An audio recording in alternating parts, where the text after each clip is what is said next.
Track 6.1, Unit 6, Listening 1.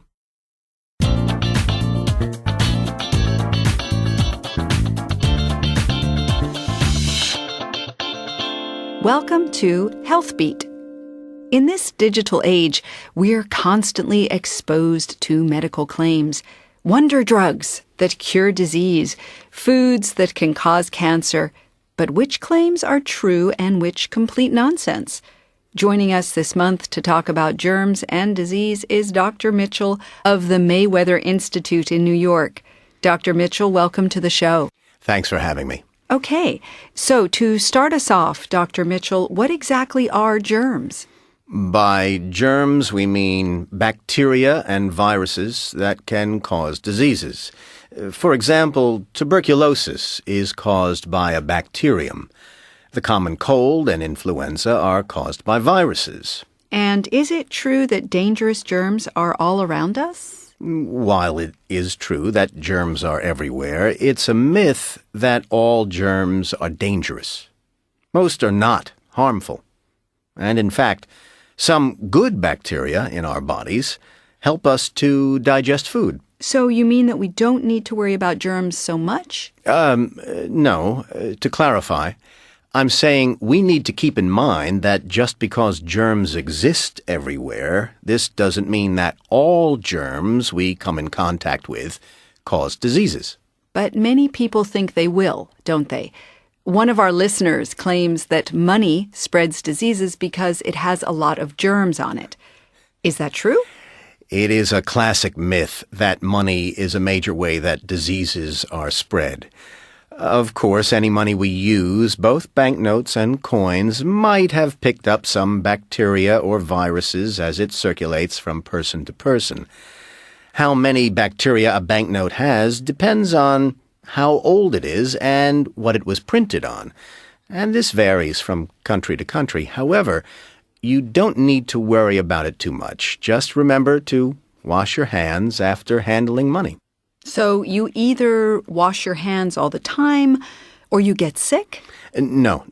In actual fact, you could wash your hands all the time and still get sick. Just make sure you wash your hands regularly, especially after you've come into contact with things that have been handled by many different people, like banknotes, handrails on trains. Okay, good advice. Next, people claim that they get sick when they fly because the air is circulated and recirculated on the plane the whole flight. Is it true that breathing in recirculated air on flights makes passengers sick? Actually, the air you breathe on a plane is pretty fresh. High-efficiency air filters remove about 99.9% of any bacteria and viruses in the air that's pulled into the plane. What's more, recirculated air is continuously released from the plane and replaced with fresh air from the outside. The average plane's air is refreshed about 20 times an hour. In comparison, the air in an average office is only changed about 12 times an hour. So why do people think that planes make them sick? Well, let's say a passenger comes down with a cold after a flight. This reinforces the myth that the air was the cause. In fact, the cold virus might have been spread from touching the seat tray, or it could have been spread by turning a door handle. Or it may have been spread by a passenger sitting nearby who was coughing and sneezing. We don't know the true cause. So your main point is that the recirculated air isn't the way that germs are spread on flights. Exactly. There are lots of different ways to get sick on a plane, but it's very unlikely to be caused by recirculated air. Another listener believes the kitchen is the dirtiest room in the house. That isn't true, is it? Well, in fact, some say it is. Kitchens are, in fact, full of germs that can cause diseases. For example, many people use a wet sponge or cloth to clean up. They don't realize that dangerous germs might have been spread as they cleaned. The kitchen table looks clean, but it isn't. And the kitchen floor is another place we know that can have a high concentration of germs. Here's another myth related to the kitchen floor. The 5-second rule? The rule is if you drop some food on the floor but you pick it up within 5 seconds, then it's still okay to eat it. That's not valid, of course. As soon as the food touches the floor, it comes into contact with bacteria. This usually means it's unsafe to eat. We're out of time. Thank you, Dr. Mitchell. To recap, germs are everywhere. Not all germs are dangerous. Money's not likely to make us sick, but the kitchen might. Track 6.2, Unit 6. Listening to. There are many diseases we know about and understand the causes of.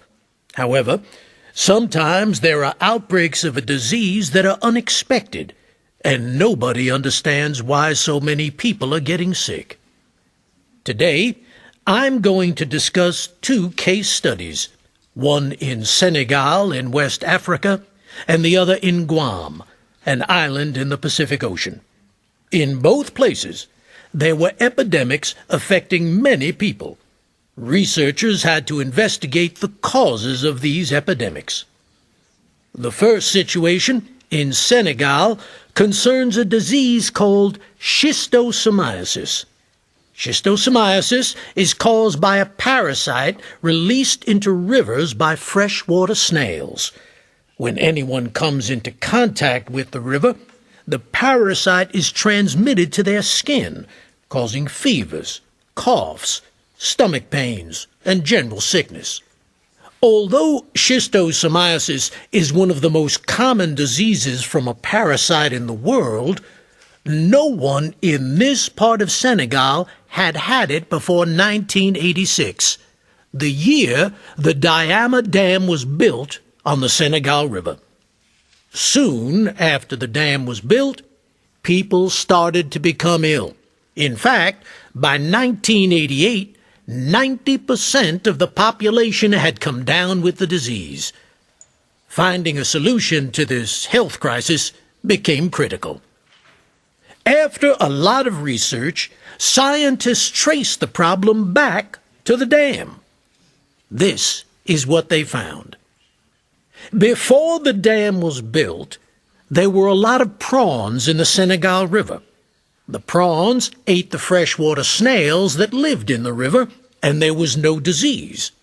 However, the construction of the dam caused the water in the river to flow differently. This, in turn, changed the prawns' natural habitat and eventually led to their extinction. With no natural predators left in the river, the snail population increased rapidly. More snails led to more parasites in the river water, and suddenly many people started to become very ill. A group of researchers called Project Crevette decided that the best way to eliminate the disease was to restore the environmental conditions of the river so the prawns would be able to live there again. If the prawns returned to the river, they would eat the snails. This would mean fewer parasites in the river and ultimately less disease. This approach to solving a health problem is significant because it focuses on the main cause of the disease rather than simply giving people medicine to treat the disease. Now, let's look at a case study in Guam, a small island in the Pacific Ocean. In the late 1940s, the local people, known as the Chamorro, contracted a neurological disease called litigo-bodig. As the disease only seemed to affect the Chamorro, scientists argued that something in their diet must be the cause. Every day, the Chamorro made bread using the seeds of the cycad plant. These seeds were known to contain a toxin, so researchers initially thought that the flour must be the cause of the epidemic. However, the seeds were washed several times before they were used, and this removed most of the toxins, meaning that the flour couldn't have caused the disease. At this point, the researchers discovered 2 interesting facts. More men had the disease than women. and men ate more meat than women. The most commonly eaten meat in the area was the flying fox, and the flying fox regularly ate the seeds of the cycad plant.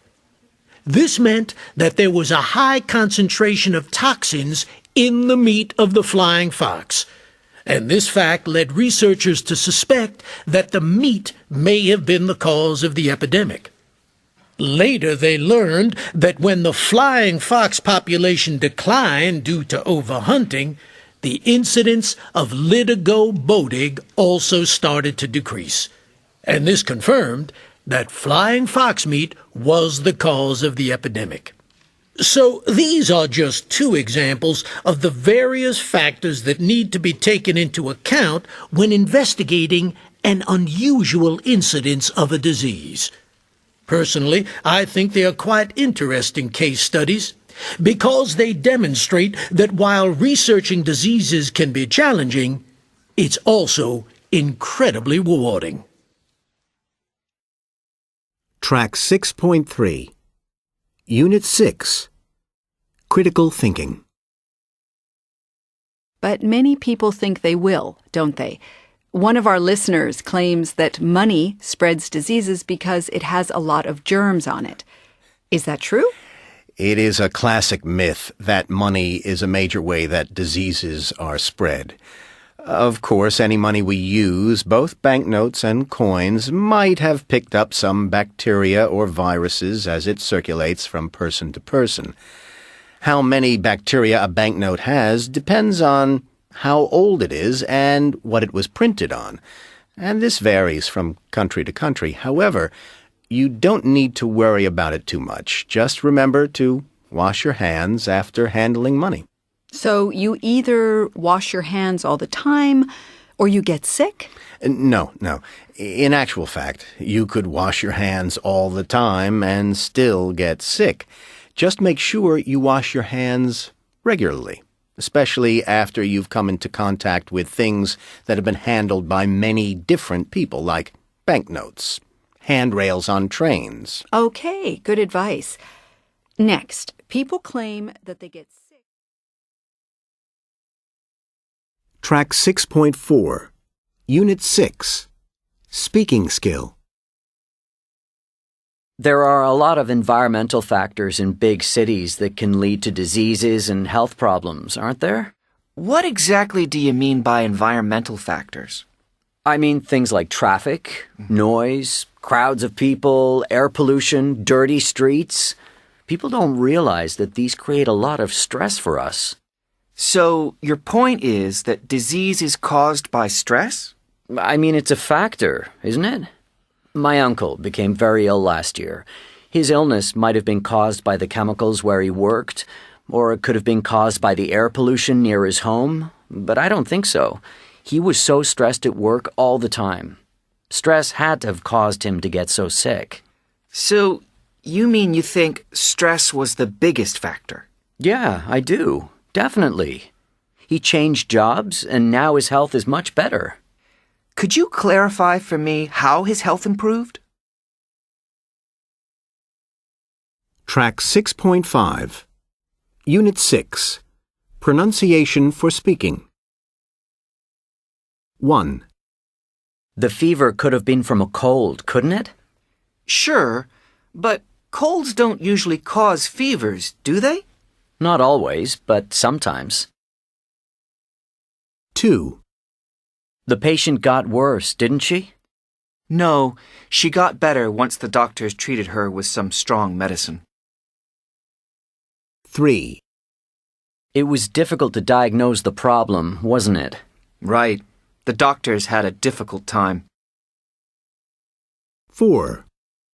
The symptoms started a few days later, didn't they? No, it was about a week later or so.